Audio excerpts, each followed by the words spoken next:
ओकारमिन्दुसंयुक्तं नित्यं ध्यायन्ति योगिनः कामदं मोक्षदं चैव ओंकाराय नमो नमः। अविरलशब्दघनौघ प्रक्षालितसकलभूतलकलङ्का मुनिविरूपाश्रिततीर्था सरस्वतीर्तनोद्धृतम् अज्ञानतिमिरान्धानां ज्ञानाञ्जनशलाकया चक्षुरुन्मीलितं येन तस्मै श्रीगुरुवे नमः। परम गुरुभ्यो नमः। परम्पराचार्यगुरुभ्यो नमः। सकलकलशविध्वंसकं श्रेयसां परिवर्धकं धर्मसम्बन्धकं भव्यजीवमनप्रतिबोधकारकमिदं शास्त्रं श्री कार्तिकेयानप्रेक्षानामधेयम्। अस्य मूलग्रन्थकर्तारः श्री सर्वज्ञदेवाः, तदुत्तरग्रन्थकर्तारः श्री गणधरदेवाः प्रतिगणधरदेवाः। तेषां वचोनुसारमासाद्य श्रीमद् आचार्यप्रवर श्री कार्तिकेयदेवैर्विरचितं मंगलम भगवान वीरो मंगलम गौतमो गणे मंगलम कुंदकुंदाद्यो जैनधर्मोस्तु मंगलम सर्वमंगलमांगल्यम सर्वकल्याणकारकं प्रधानं सर्वधर्माणां जैनं जयतुशासनं। कोटिशतं द्वादशैव कोटो लक्षाणि शीतैस्त्रिदिकानि चैव पंचाशदष्टोच सहस्रसंख्यमेतत्श्रुतं पंचपदं नमामि। अर्हन्तभासयत्तं गणहरदेवैः गन्तियं सम्मं प्रणमामि बद्धजुत्तो सुदनानमहो वहिं शिरसा। इच्छामि बन्ते सुदभक्ति कावसोकोदस्सालोचयम् अंगुवंगपयनय पावड़य प्रियम सुत्तपड़माणवोगपोगय चूलिया केव सुत्तय थुयदमकायं सैनिचकलमंचे में पूजे में वंदामि नमो सामि दुःखको कमको वोहिलाओ सुगय गमनम समाय मरणम जनगुण संपत्ति होदमध्यम। अथ पौर्वाणिक स्वाध्याय वेलायां श्रीमद् आचार्य भक्ति कायोत्सर्गं करोमि।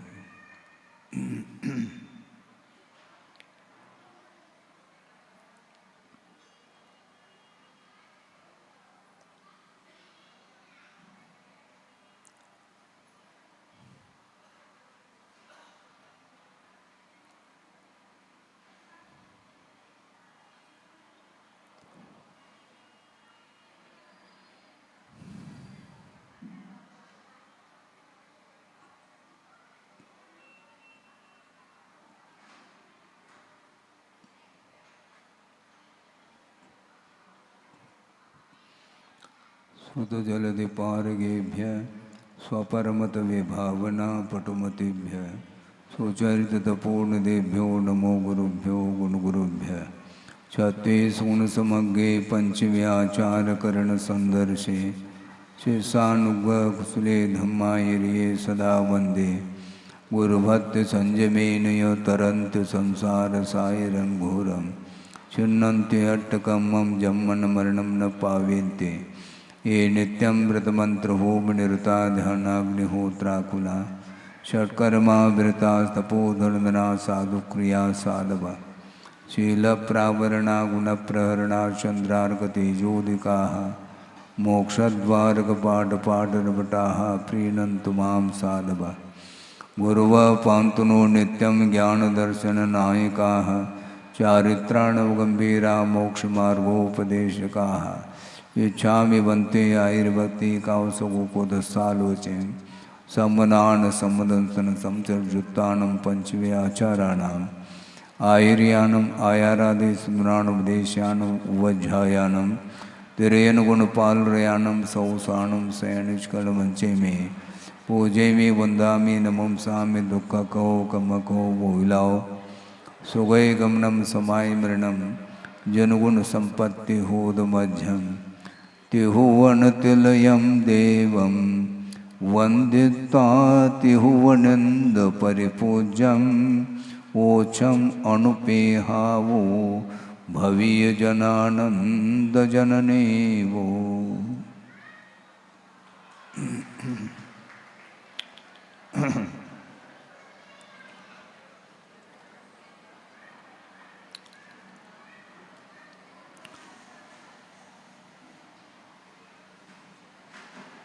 अनुप्रेक्षाओं के विषय में काफ़ी समय से चर्चा चल रही है।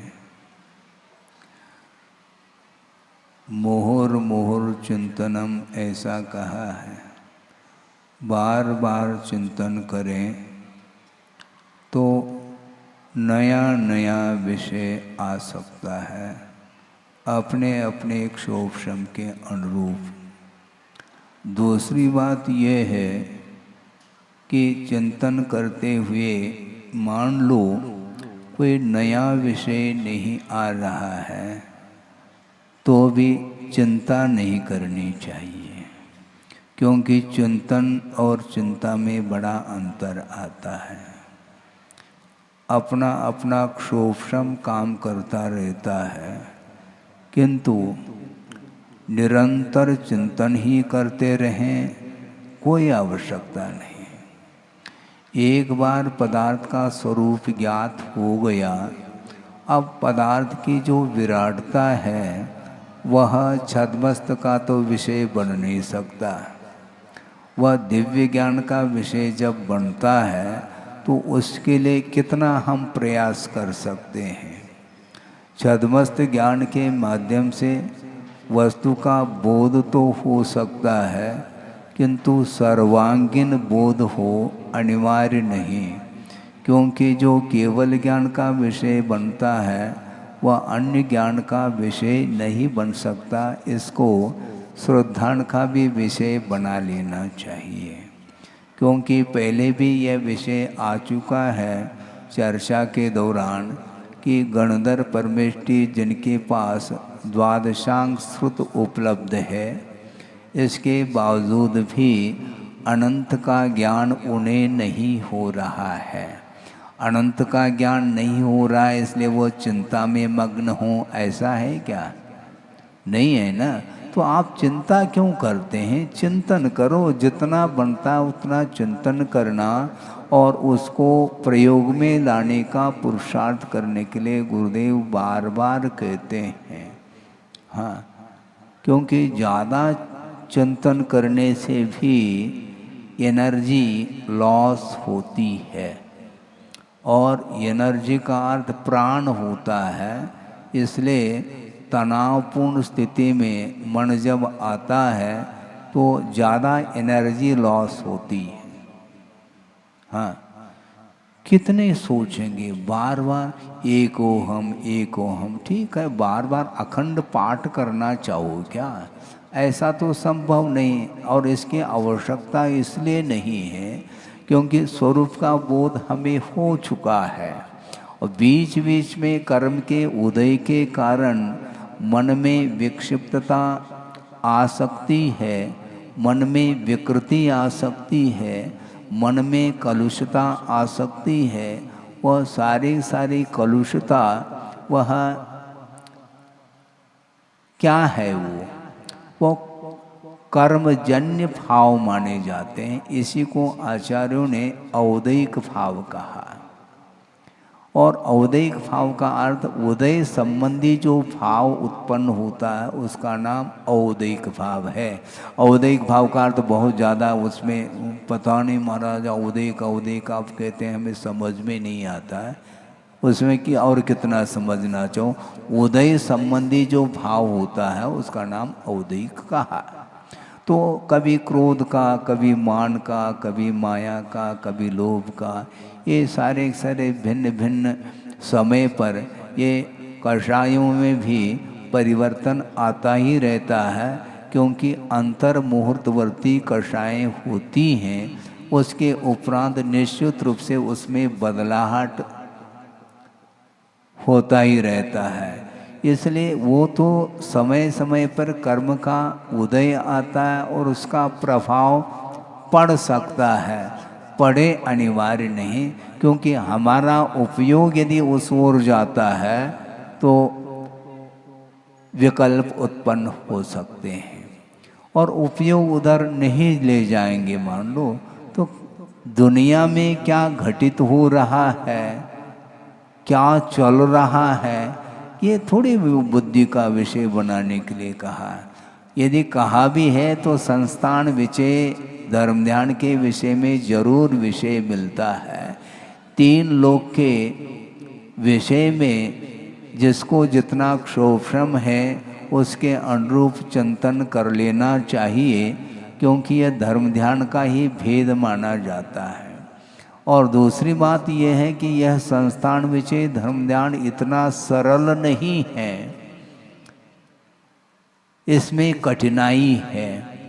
हालांकि ज्ञान के अपेक्षा से कोई कठिनाई नहीं है, क्योंकि जब सम्यक दर्शन के अभाव में भी अंगों का पूर्वों का ज्ञान रख सकता है और चिंतन मनन आदि उसके द्वारा भी हो सकता है, किंतु वह संस्थान विषय का वह स्वामी नहीं माना जाता है।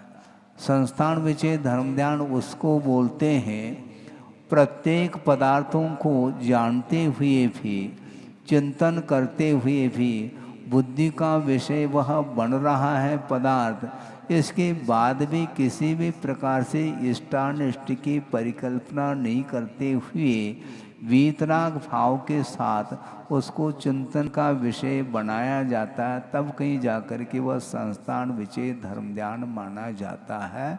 इसमें बिना संयम के ये संभव नहीं है। आज्ञा विषय अलग है, अपाय विषय अलग है, विपाक विषय अलग है, संस्थान विषय धर्म ध्यान अलग है। वीतराग अवस्था के साथ जम किंच विचिंतन तो कहा है। अनंतानंत पदार्थ हो सकते हैं, जानने योग्य पदार्थ, ज्ञेयभूत पदार्थ, उनको वह चिंतन का विषय अथवा ध्यान का विषय बनाता है, किंतु किसी भी प्रकार से उन पदार्थों से वह प्रभावित नहीं होता। इसको बोलते हैं संस्थान विषय धर्म ध्यान। उस समय उस धर्म ध्यान के विषय में स्वर्ग ही वह दृश्य भी आ सकता है, नार की दृश्य भी आ सकता है, कोई भी पर्याय आ सकती है। इसके उपरांत भी उसका जैसा स्वरूप है वो स्वरूप का वह चिंतन करता है। चिंतन ही नहीं करता बल्कि उसमें लीनता आती है, उसमें किसी भी पदार्थ के प्रति स्वामित्व का भाव भी नहीं रहता। और वैसे ही श्रवण बनने के उपरांत स्वामित्व भाव समाप्त हो जाता है। स्वामित्व भाव की सीमा कहाँ तक है महाराज, आप पूछ सकते हैं, जिज्ञासा आपकी हो सकती है, उसको ही हम आपके सामने रखना चाहते हैं कि देश संयम के साथ भी स्वामित्व का संबंध जुड़ा हुआ रहता है। हाँ, क्योंकि वह अनुवृत्ति है, परिग्रह का पूर्णतः त्याग उसने नहीं किया है, किंतु परिग्रह की सीमा बनाई है। इसका अर्थ वह असीम परिग्रह नहीं रखा है, जितना आवश्यक है वह रखा है, तो उसके प्रति स्वामित्व का भाव तो आता है। इसलिए पंचम गुणस्थान तक रौद्र ध्यान की सीमा बताई है, किंतु वह रौद्र ध्यान भी बहुत सौम्य होता है। रौद्र ध्यान भी है महाराज कह रहे, फिर सौम्य क्या वस्तु है? तुलनात्मक दृष्टि से, क्योंकि मिथ्यात्व गुणस्थान में भी रौद्र ध्यान पाया जाता है और असंयम की भूमिका में सम्यक दर्शन के साथ भी और रौद्र ध्यान रह सकता है, रहता है, और अनुवृत्ति के साथ भी उसका संबंध जुड़ा हुआ है। किंतु आचार्यों का ये कहना है कि वस्तुतः वस्तु का स्वरूप जब हम जानते हैं वीतराग भाव के साथ, वह पदार्थ किसी भी प्रकार से उस श्रवण के लिए प्रभावकारी सिद्ध नहीं होता, वह स्वयं प्रभावित नहीं हो सकता, क्योंकि इसी का नाम वीतराग दशा है। और वीतराग दशा के साथ जो कुछ भी चिंतन का विषय आता है उसके माध्यम से बहुत वह रिलीफ अनुभव करते हैं, उनका मन आकुलित नहीं रहता। क्यों इसलिए आकुलित नहीं रहता? मुझे मान लो चिंतन करने में ज़्यादा नहीं आ रहा, ये विकल्प ही नहीं उनको। ज़्यादा और कम से क्या लेना देना अपने को। अपना मन लगना चाहिए, उपयोग लगना चाहिए, उपयोग वस्तु तत्व की ओर जाना चाहिए। और जिस समय वस्तु के स्वभाव की ओर दृष्टि जाती है उस समय वह आनंद का अनुभव उन्हें होता है। और वह आनंद का अनुभव भी हर्षात्मक नहीं रहता, ये भी ध्यान रखें। क्योंकि हर्ष और विषाद ये स्वभाव की ओर नहीं ले जाता है। हर्ष और विषाद यह भी एक औदिक भाव ही है। हाँ, किसी भी वस्तु की इच्छा किसी को होती है और समय पर उसका लाभ होता है तो वह हर्ष का अनुभव करता है। और लाभ नहीं होता है तो विषाद का अनुभव करता है। तो इन दोनों प्रकार की परिणति से अपने को ऊपर उठना है। जिसकी भूमिका है वह अपनी भूमिका के अनुरूप वह उठ सकता है। नहीं भी उठे तो भी हर्ष और विषाद में तारतम्य बना रहता है, इसमें कोई बाधा नहीं। और इस प्रकार कषाय जब मंद उदय को प्राप्त होता है उस समय ऑटोमेटिक उसकी आकुलता कम होती जाती। आप महसूस करना, पुरुषार्थ करके देख लेना कि जिस समय आकुल व्याकुल परिणाम ज़्यादा होते हैं उस समय मनस्थिति क्या रहती है। और उस आकुलता में जब कमी आती है उस समय आप क्या महसूस करते हैं। आपको स्वयं को ही महसूस करना, ये प्रयोग की बात है, ये थ्योरेटिकल नहीं है, ये प्रैक्टिकल पेपर है, कई बार कहा है। इसलिए आप प्रयोग करने के लिए थोड़ा सा समय देंगे तो अपने आप ही आपकी आकुलता धीरे धीरे जो उफान है वह कम होता जाता है।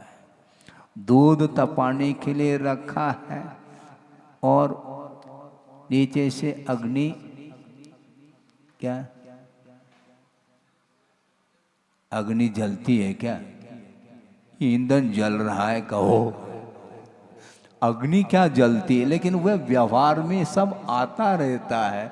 मैं इसलिए बीच बीच में थोड़ा सा पूछता रहता हूँ ताकि आपकी शब्दावली क्या है। अग्नि जल रही, अग्नि नहीं जल रही, ईंधन जल रहा कहो। लेकिन व्यवहार में ये आ चुका है, इसको जनपद सत्य बोलते हैं। हाँ, और अग्नि जलाई गई, हम भी उसी में आ जाते ताकि आपको समझ में आना चाहिए। तो अग्नि जब जल रही है नीचे से तो दूध तप रहा है और तपते तपते तपते उसमें उफान आ जाता है, वो उबलने लग जाता है। तो उस जिस समय उबलता है तो उस उबलते हुए दूध को पीने की कोई किसी की भी इच्छा नहीं होगी। कितने भी जल्दी करने की उसकी भावना है, जल्दी पी लो, किंतु जल्दी वह पी नहीं पाएगा क्योंकि दूध आपे में नहीं। हाँ, दूध आपे में नहीं अर्थात वह स्वभाव में नहीं आया है। तो इसी प्रकार आप यदि आपे में नहीं है तो उपदेश भी लागू नहीं हो सकता, इसको ध्यान रखिए। हाँ, उपदेश लागू हो रहा है यदि उपदेश में आपको रुचि जागृत हो रही है, इससे स्पष्ट है आपका मन आपे में है अर्थात शांत है। भले ही परिसर के बाद पुनः वही रूटीन हो जाए, यह अलग वस्तु है। हाँ, इसीलिए अनुप्रेक्षा करते समय मनस्थिति को शांत रखना चाहिए, तभी वस्तु तत्व का बोध भी होता है और उसको प्राप्त करने की भी एक लगनशीलता कहो इन्हें और उत्कंठा भी होती है। और उत्कंठा का अर्थ आकुलता नहीं, ये ध्यान रखें। उत्कंठता का अर्थ और कुछ नहीं है कि वस्तुतः जिस कार्य को हमने अभी तक नहीं किया है उसको कब प्राप्त करें, इस प्रकार का जो भाव है ये उसकी एक रुचि है। हाँ, लीप्सा इसी को बोलते हैं। अन्य पदार्थों को प्राप्त करने की जो लीप्सा है, जो लालच है, उसको पहला दूर करिएगा, तब कहीं जा कर के आप उस विषय को लेकर के चिंतन मनन आदि कर सकते हैं। इसलिए अशरण अनुप्रेक्षा चल रही है और इसके बारे में सोचना है कि वस्तुतः ये मन चाहता क्या है। अपने मन को बार बार पूछिएगा, तू क्या चाहता है बेटा। अपने मन को ही बेटा मान लो, हाँ, तो पूछ लो, फिर वह बता देगा मुझे अमुक वस्तु चाहिए, अमुक वस्तु चाहिए। उसकी आदत है। आदत को छोड़ना बहुत कठिन है, ऐसा किसी ने अभी कहा था। उन्हीं के लिए समझ लो ये उपदेश, उन्हीं को एक एक प्रकार से निमित्त बना करके आप सब लोगों के लिए विषय दिया जा रहा है। इच्छा को छोड़ना सरल है ऐसा उनके कुछ भाव थे, किंतु आदत को छोड़ना बहुत कठिन है ऐसा उनका भाव रहा है। तो हम ये कहना चाहते हैं, ये दोनों शब्द मेरे दृष्टि में समान हैं। हाँ, इच्छा को छोड़ना सरल है ऐसा उनका कुछ भाव था, किंतु आदत को छोड़ना कठिन है। तो आदत में भी किसी न किसी वस्तु की इच्छा ही तो है, उससे हट करके और कौन सी आदत है। क्योंकि बार बार जिन वस्तुओं को ग्रहण करके वह एक प्रकार से आदत में वह विषय आ चुका है, इसलिए छोड़ना कठिन जैसा लग रहा है। और जिसकी इच्छा शक्ति समाप्त हो गई तो आदत को समाप्त करने में अब ज़्यादा समय लगने वाला नहीं है। क्योंकि दूध जब उफान उसमें आया है तो निश्चित रूप से वह शांत होगा। उसमें भी आपको जस्ट वेट वाली बात है, आपको धैर्य ही रखना है। खीर परोस दी और गरम है, नहीं परोसते तो अच्छा था, लेकिन परोसने के बाद हम वेट ना करना, कब खा लूं ये भाव हो रहा है, लेकिन भैया मुंह तो जल जाएगा, पक्की बात है। तो अब वह प्रतीक्षा कर रहा है कब ठंडी होगी खीर। प्रतीक्षा क्यों करते हो? और कोई भी व्यंजन है उसको ले लो, क्या दिक्कत है आपको, बाद में ले लेना उसको है। केवल खीर ही थोड़ी परोसा गया है, कटोरे में मान लो गरम गरम खीर परोसा गया है, कुछ और भी व्यंजन रखे हैं। तो इसलिए उस खीर की प्रतीक्षा करने की अपेक्षा से जो भी आपके लिए लेने योग्य जो और व्यंजन हैं उनको आप लेते रहो, तब तक खीर ठंडा हो सकता है। इतना भी यदि मन को नहीं समझा पाए तो समझाना बहुत कठिन हो जाएगा हमारे लिए। हाँ, वस्तुतः शरण लेने योग्य वस्तु क्या है संसार में? कोई भी वस्तु शरण लेने योग्य नहीं है। हाँ, शरण लेने यदि कोई पदार्थ है तो पंच परमिष्टि के अलावा और कोई भी वस्तु मेरे लिए शरण लेने योग्य नहीं है। और आप प्रतिदिन बोलते भी तो हो, चत्वारि शरणम पवज्झामि, 4 ही शरण है, उनके शरण में जाता हूँ, ऐसा वो बोल रहा है। प्रवर्जामी, उनके शरण में जाता हूँ, और दूसरी जगह भी जा रहा है। समस्या खड़ी है, बहुत बड़ी समस्या। क्यों? बहुत बड़ी समस्या है। तुम किधर जाना चाहते हो? स्वयं ही कह रहा मैं 4 ही मेरे लिए शरण है, मैं शरण जाता हूँ। फिर अगले पल में फिर मन में विकल्प। अब 4 ही मेरे लिए शरण है, तो उन शरण लेने योग्य 4 वस्तुओं का, पदार्थों का हमने शरण ले लिया, अथवा पंच परमिष्टि का आलम्बन जब हमने ले लिया है, फिर अब कौन सा विकल्प रहा? कोई विकल्प नहीं, जो कर्तव्य करने के लिए कहा है उसको करते जाइए। और बीच बीच में यदि मान लो मन का स्वभाव है वह आकुलित होता है, मान लो, तत्काल जो है पंच परमिष्टि का आलम्बन ले लो। आप कभी कभी जो इलेक्ट्रिक है उसमें कुछ मिस्टेक हुआ है, कोई वायर इत्यादि में, अथवा टेस्टिंग करना है, तो उस समय आप सावधानी रखते क्या? नहीं रखते हैं। तो सावधानी रख करके उसको ठीक कर देते हैं। उसी प्रकार मान लो अन्यत्र आपका उपयोग गया है तो उस समय पंच परमिष्टि का आलम्बन छोड़ना नहीं चाहिए। हाँ, नहीं है लकड़ी के ऊपर खड़े होकर के यदि मान लो कोई काम करते हैं आप, तब उस करंट का बचाव हो जाता है। तो उसी प्रकार आपको कुछ काम करना है तो बचाव के साथ करिएगा आप। हाँ, यही करना है हमें, क्योंकि कोई भी ऐसा स्थान नहीं है, कोई भी ऐसा क्षेत्र नहीं है जहाँ पर पंचेंद्र के विषय दिखाई नहीं देते हो। महाराज मंदिर जाते हैं भगवान के समय चरणों में, तो वहाँ पर भी पंचेंद्र के विषय देखने को मिलते हैं क्या? क्यों नहीं मिल सकते? आप अकेले गए हैं तो शायद संभव नहीं।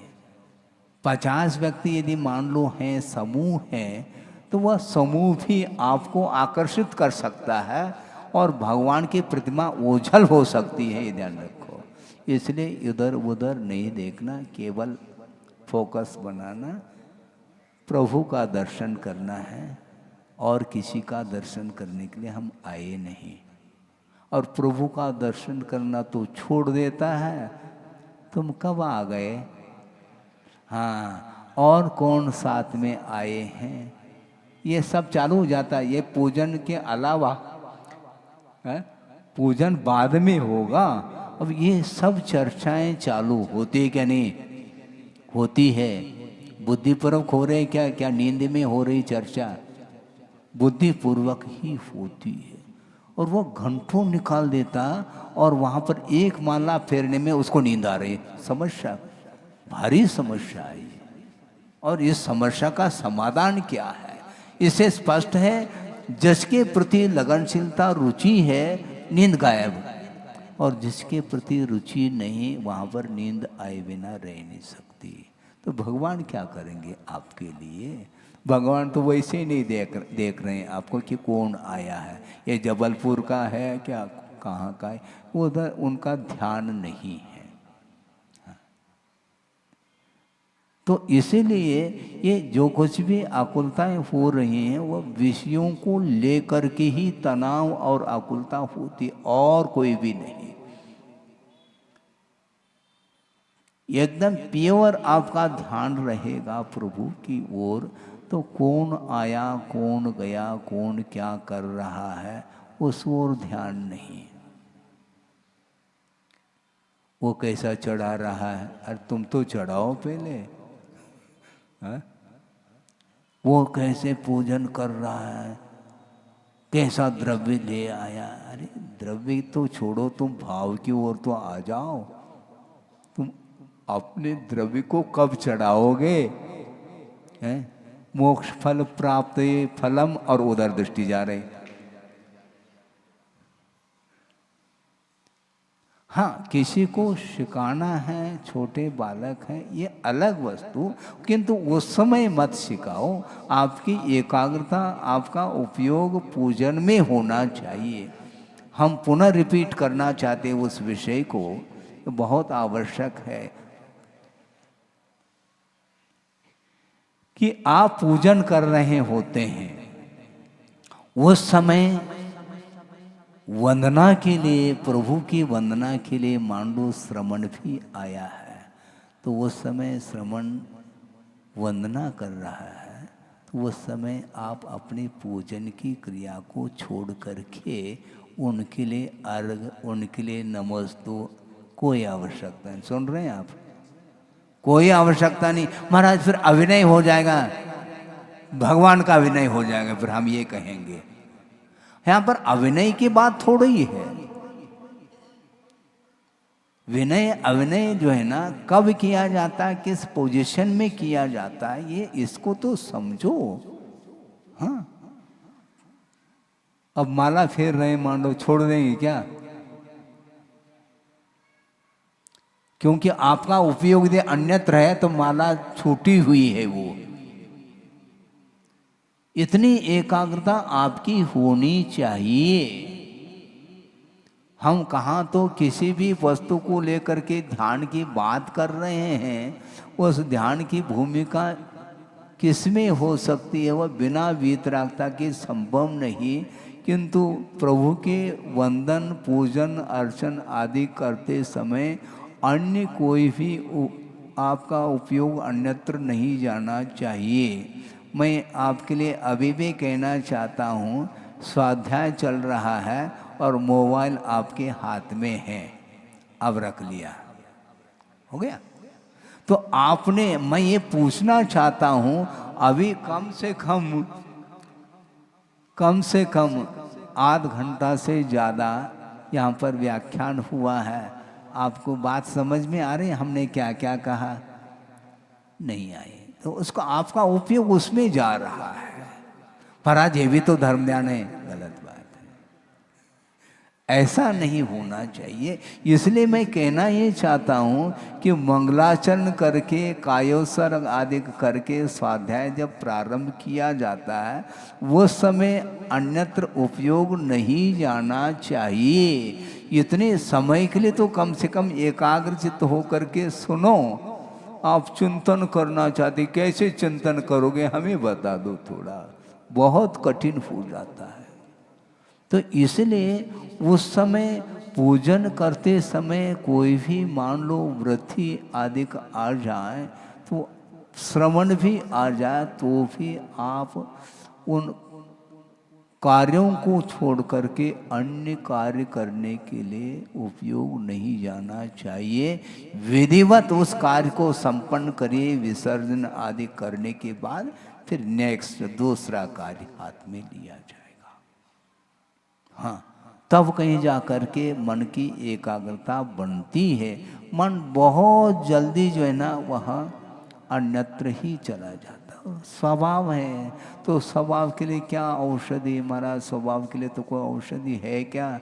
वैसे औषधि नहीं, किंतु बार बार उसको समझाएंगे तो वह तुम्हारी बात वह मान भी लेगा मन।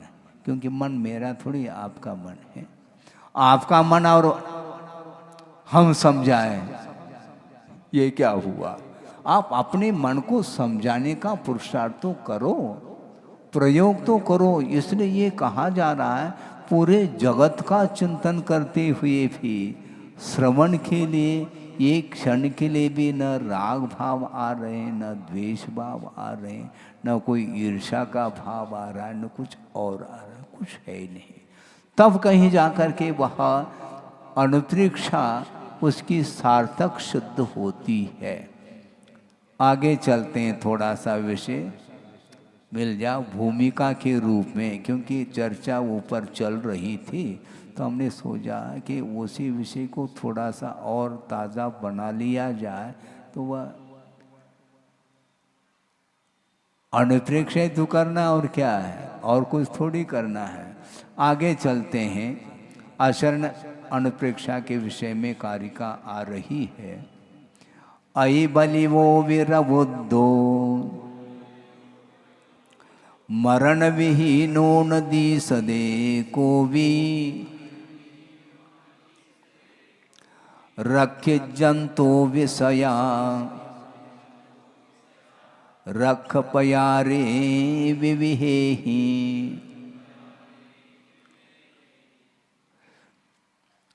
मरण विहीन न दी सदे को भी। इस संसार में मरण से रहित कोई भी व्यक्ति दिखाई नहीं पड़ रहा है। प्रत्येक व्यक्ति का मरण निश्चित है। किस समय किस निमित्त से मरण होगा ये किसी को भी ज्ञात नहीं है। मरण निश्चित है, किंतु मरण कब होगा, किसके निमित्त से होगा, किस क्षेत्र पर होगा, किस स्थान पर होगा, ये कोई भी हमें ज्ञात नहीं है। किंतु इतना तो ज्ञात है कि इस लोक में, तीन लोक में मरण से रहित कोई भी जीव नहीं है। यदि मरण से रहित यदि कोई है तो शुद्ध परमेष्टि है, ये ध्यान रखें।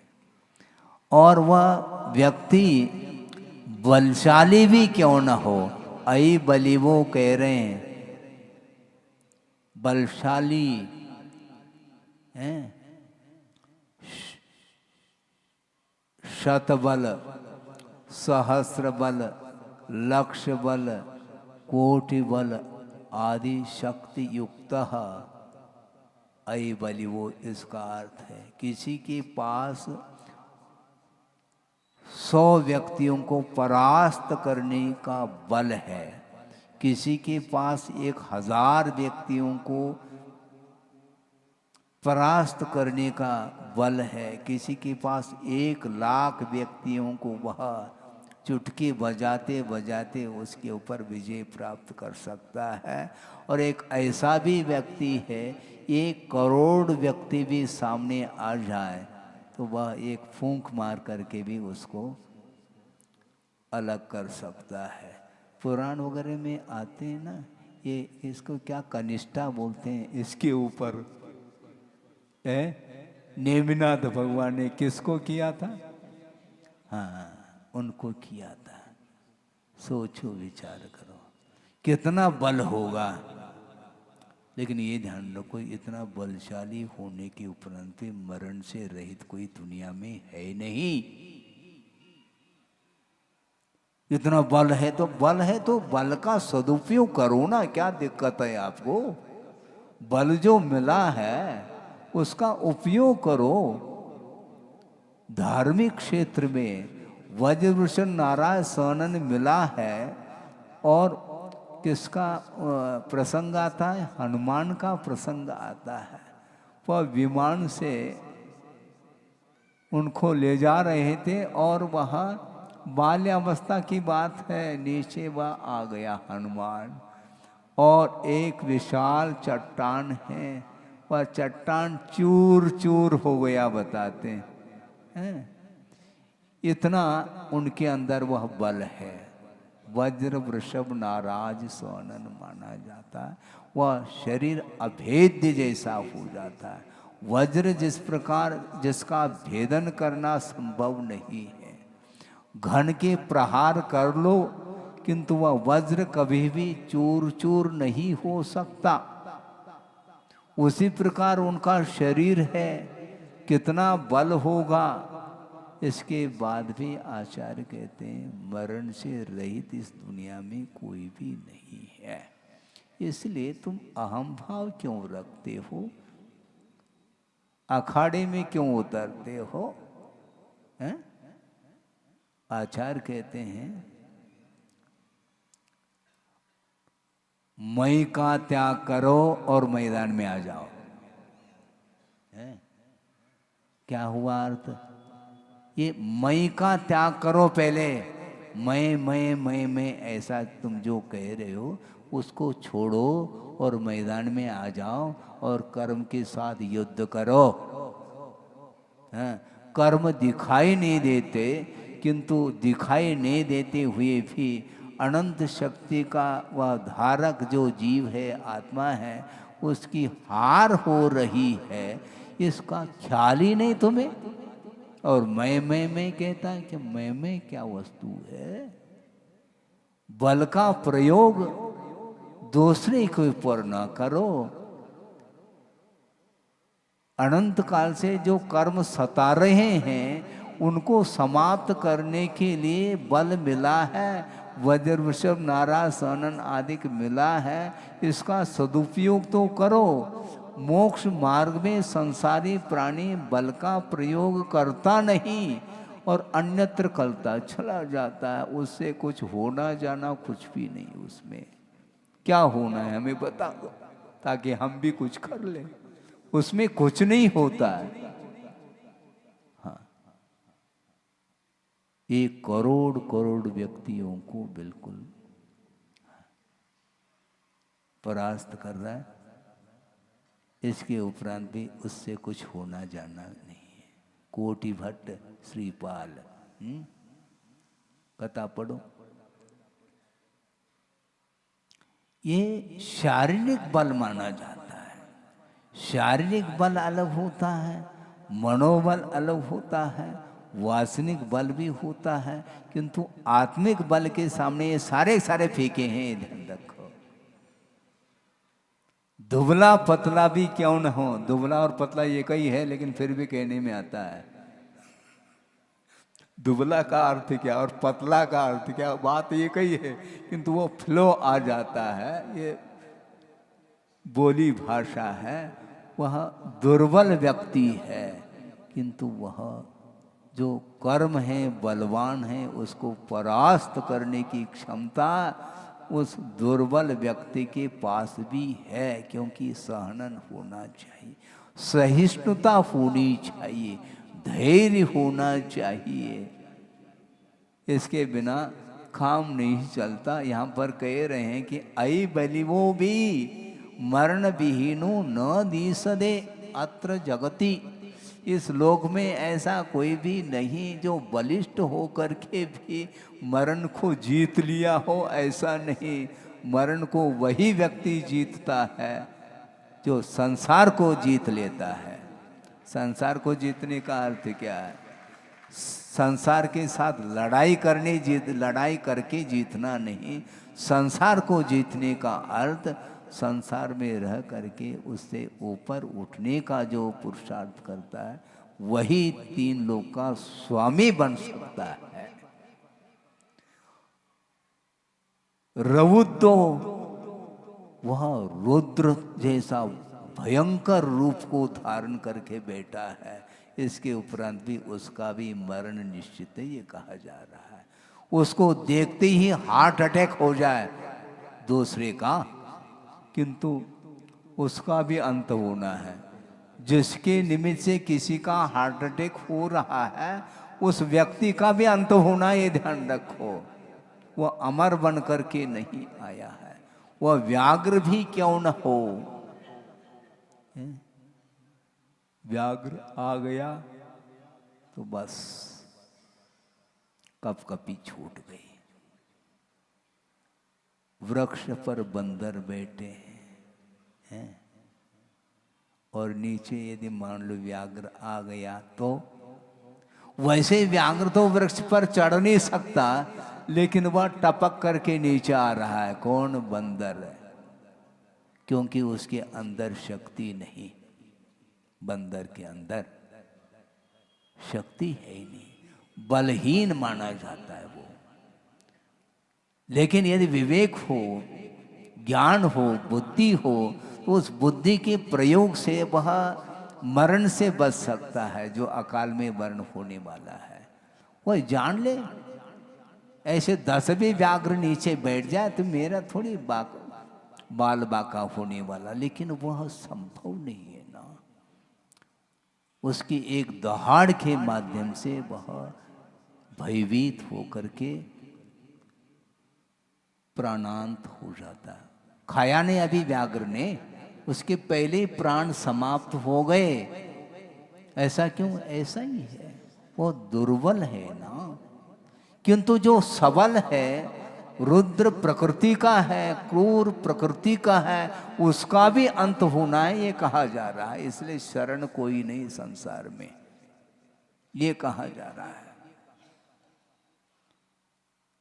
रखित जंतो विषया रख प्यारे विविहे। अनेक प्रकार के रक्षा के साधन हैं। इसके उपरांत उसको रक्षित किया जा रहा है, इसके उपरांत भी वह रक्षित नहीं हो सकता। उसको आप बंकर में रख लो, सुरक्षित है। इसके उपरांत भी काल आएगा, ले जाएगा। चलना पड़ेगा। आयु कर्म का अवसान हुआ, समाप्त हो गया। आओ खैन मरणम, एक समय के लिए भी आप रुक नहीं पाएंगे। उस पर्याय में ये ध्यान रखो। बहुत बड़ा सिद्धांत आपके सामने रख रहा हूं कि एक श्रवण है और वो अष्टमादि गुणस्थान में प्रवेश वो पा गए, 11वें गुणस्थान तक पहुंचने वाले हैं और 11वें गुणस्थान में प्रवेश हुआ नहीं और आयु कर्म का अवसान हुआ। गाड़ी रिवर्स। रोक सकता है क्या? मरण विहीनो नदी सदे को भी। केवल अंतर मुहूर्त के लिए वह काल है 11वें गुणस्थान का, उसको भी वह पूर्ण नहीं कर पाए और हम लगे हैं अपनी सुरक्षा के लिए। प्रबंध कर लो आप, कोई भी प्रबंध कर लो, किंतु आयु कर्म के सामने किसी की वश की बात नहीं। वह समाप्त हुआ। आप बोलो थोड़ा बहुत ये काम बचा है, ये करके फिर ले जाओ हमें जहाँ ले जाना चाहो। नहीं, ये संभव नहीं है। और जो असंभव है उसको संभव करने के लिए बार बार प्रयत्न करता है, और जो संभव है उसके लिए प्रयत्न करता नहीं। मृत्यु के ऊपर जो विजय प्राप्त करता है वही जन्म और मरण से हमेशा के लिए ऊपर उठ जाता है।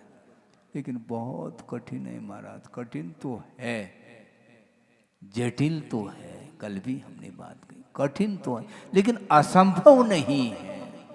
यदि असंभव होता तो पूर्व मोक्ष मार्ग पर आरूढ़ होना व्यर्थ सिद्ध होगा, किंतु ऐसा होता नहीं। आज नहीं कल वह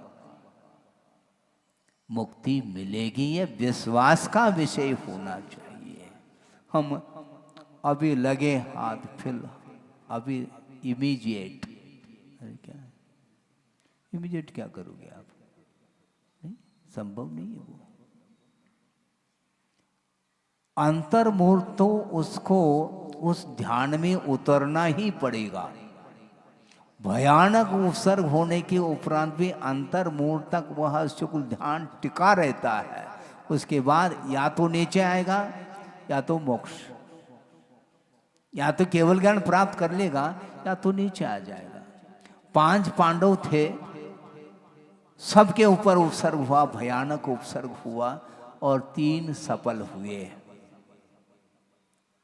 और 2 सप्लीमेंट्री आ गई। पास नहीं हो पाए। क्यों? उन्हीं को पूछो। सुनो, आयु कर्म को बांधने के लिए किसी ने बाध्य किया था, बांधा क्यों? आप उत्तर तो दे रहे हैं। मैं ये तो चाहता था कोई ना कोई बोले तो सही कम से कम। आयु कर्म को बांधने के लिए किसने बाध्य किया था, इसका उत्तर दो। आयु कर्म के योग्य परिणाम हुए हैं, क्यों हुए? जो 3 पांडव थे उनके लिए क्यों नहीं हुए? मतलब सब निश्चित है, ऐसा कुछ है क्या? क्रमबद्ध पर्याय को सिद्ध करना चाहो क्या? देखो, ये वस्तुतः देखा जाए कि मोक्ष पुरुषार्थ कोई वस्तु है क्या? नहीं। पुरुषार्थ करने के उपरांत भी यदि मान लो उसमें सफलता नहीं मिलती है, तब भी यही कहना पड़ेगा कि पुरुषार्थ में कोई कमी है। उसको एक्सेप्ट करो ना, क्या दिक्कत है आपको? वो चर्म शरीरी नहीं, अरे चर्म शरीरी नहीं है और है, ये तो बाद की बात है। पुरुषार्थ जो करेगा, जितने परसेंटेज में करेगा, उसको उतने परसेंटेज में सफलता मिलेगी वो।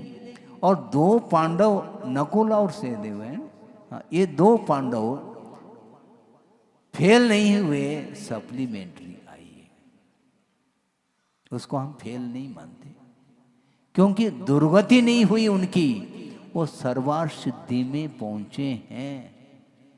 सभी अर्थों की सिद्धि होगी बहुत जल्दी, और एक भव को लेकर के उनको मोक्ष प्राप्त होना है। इतनी कमी तो रह गई, मानना पड़ेगा आपको।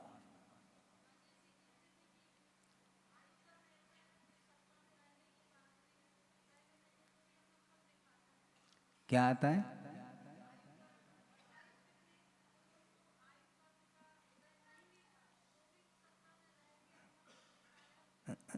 तो इसीलिए तो कह रहे ना, बांधा कब? पर सुनो, परिणाम के द्वारा कर्म का बंध होता है कि बिना परिणाम के? तो परिणाम हुए हैं तो उसका फल भोगना है, सीधी सीधी बात है। कर्म बंद होने के पहले पुरुषार्थ करो ना। कुछ ऐसे कर्म हैं जो वो फल देंगे। जैसे आई कर्म का बंद किया है तो किसी न किसी गति में आपको जाना पड़ेगा, ये अनिवार्य है। हाँ, इसीलिए वस्तुतः देखा जाए हमें निरंतर पुरुषार्थ करना चाहिए। उसमें यदि मान लो जितने परसेंटेज में हमें फल मिलना चाहिए वो नहीं मिल पा रहा है, तो उसकी इच्छा क्यों करते हैं? क्योंकि इच्छा के द्वारा फल नहीं मिलता है, कार्य करने से फल मिलता है। आम पक जाए, अरे पाल में बंद करो ना, पक जाए अपने आप पकेगा क्या? हमारी चाह से वो पकेगा क्या? पकाओ उसको। हाँ, पुरुषार्थ करो। योग्य पुरुषार्थ करने से फल मिलता है। हम ज्यादा चाहते हैं, समस्या यहां पर हमारी ये है, ये समस्या की पूर्ति कोई समाधान दे ही नहीं पाएगा। तो इसलिए भयानक उपसर्ग होने के उपरांत भी कोई विकल्प नहीं। किसने मेरे ऊपर उपसर्ग किया? ये विकल्प आया तो नीचे आ गया वो। शुक्ल ध्यान संभव नहीं। हाँ, शुक्ल जैसा से भी नीचे आ सकता है। सुनो तो ये आयु, ये जो विषय दिया जा रहा है उस विषय को समझने का हमें पुरुषार्थ करना है। हाँ, योग्य पुरुषार्थ करें, अयोग्य पुरुषार्थ नहीं हो सकता। अब आयु कर्म का जब बंद कर ही लिया है तो अब मुझे मोक्ष मिले कहने से थोड़ी मिलने वाला है? रास्ता क्लियर रखो ना, क्या दिक्कत है? ग्रीन सिग्नल है, है?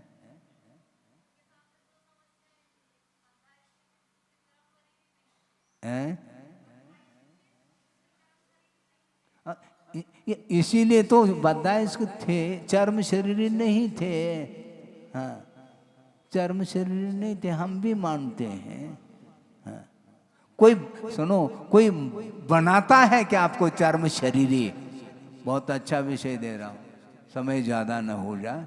कोई आपको चर्म शरीरी बनाता है क्या?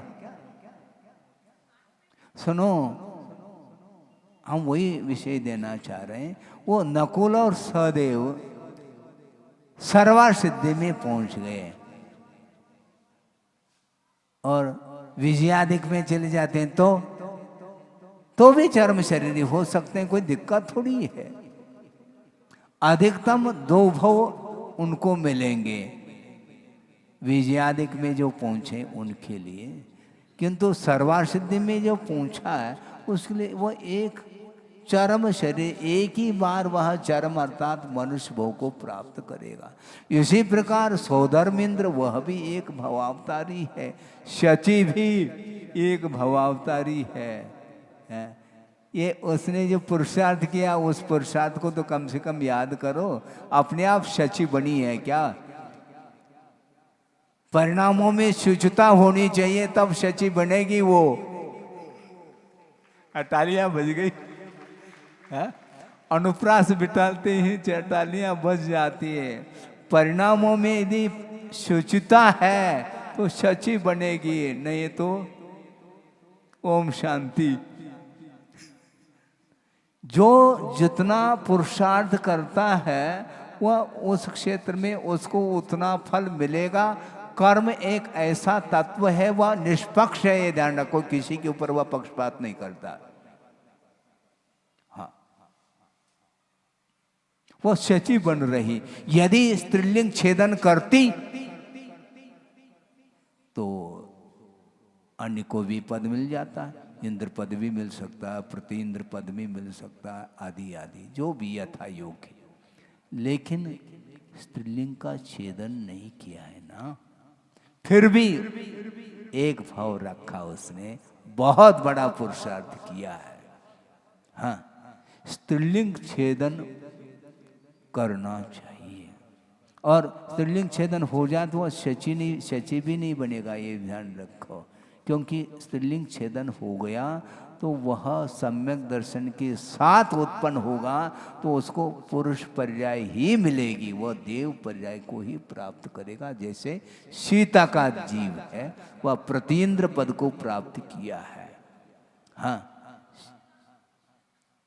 अब वो छोड़ो, न आपका विषय है ना हमारा विषय है, वह अवधि ज्ञान का विषय हो सकता है अथवा दिव्य ज्ञान का विषय हो सकता है, अथवा जहाँ पर आगम में विषय आता है उसको पढ़ करके फिर बाद में वो चर्चा का विषय बनाया जा सकता है। मूल ये है, निदान को छोड़ो आप, अभी विषय ये चल रहा है कि वस्तुतः हमें मोक्ष मार्ग की सामग्री कई बार मिली है, किंतु उसका सदुपयोग हमने नहीं किया, यह खेद की बात है। हाँ, ये खेद इस बात पर होता है, मोक्ष मार्ग की सामग्री मिलने के उपरांत भी उन सामग्री का उपयोग मोक्ष मार्ग के क्षेत्र में नहीं किया। बल मिला है और फिर भी संबल चाहता है, काहे कि संबल कौन देगा तुम्हें, बल मिला है उसका सदुपयोग करो। हैं? हनुमान नीचे आ गए, पाषाण चूर चूर हुआ, उनके लिए कुछ नहीं हुआ, लेकिन उस वज्र नारायण का उनने सदुपयोग किया, मुक्त हो गए। और अपन चाह रहे हैं महाराज ऐसा कोई आशीर्वाद दे दो ताकि हमें वज्र नारायण मिले। अच्छा, ऐसा आशीर्वाद दे दो हमें चतुर्थ काल मिल जाए। एक सज्जन ने कहा था, तो उनको हमने ये कहा कि भैया ये चतुर्थ काल रखो एक तरफ, हम ये कहना चाहते हैं कि चतुर्थ काल मिल जाए तो कल्याण होना अनिवार्य है क्या? फिर मान लो चतुर्थ काल में जन्म ले लिया किंतु एक इंद्रिय पर्याय में, अब क्या कर लोगे? उसके लिए चतुर्थ काल क्या करेगा मुझे बताओ ना आप। नहीं करेगा। मान लो पंचेंद्रिय बन गया, वज्र से नारायण सहनन भी मिल गया और नीचे जा रहा है, तो सहनन क्या कर रहा है आपके लिए? सहनन का सदुपयोग करोगे तो वो सहनन की उपयोगिता सिद्ध होगी, उसका दुरुपयोग कर रहा है, इसलिए दुरुपयोग करो नहीं ये कहा जा रहा है। रखिन जंतो विषया, अनेक प्रकार के रक्षा के जो साधन हैं उसके माध्यम से उसको सुरक्षित रखने का पुरुषार्थ भी करो, तब भी वह सुरक्षित नहीं रहेगा, क्योंकि मरण विहीनो न दीसदे को भी कहा, मरण से रहित कोई भी इस जगत में नहीं है। जन्म लिया है तो मरण होगा, इसलिए मरण से ऊपर उठना चाहो तो हमेशा पंच परमिष्टि की शरण में चले जाओ। इस शरीर के शरण में क्यों जाते हो? शरीर के प्रति ममत्व भाव रखोगे तो कभी भी जन्म मरण से मुक्ति नहीं मिलने वाली है। इस प्रकार इस गाथा का आशय है, जो भी इस विषय में रह गया हो तो कल के लिए रखा जा सकता है, इतना ही पर्याप्त है। बोधि समाधि परिणाम शुद्धि स्वात्मोपलब्धि शिव शोक सिद्धि चिंतामणिम चिंतित वस्तुदाने त्वां वंदमानस्य ममास्तु देवी। परम पूजाचार्य गुरुवर श्री विद्यासागर जी महाराज की जय।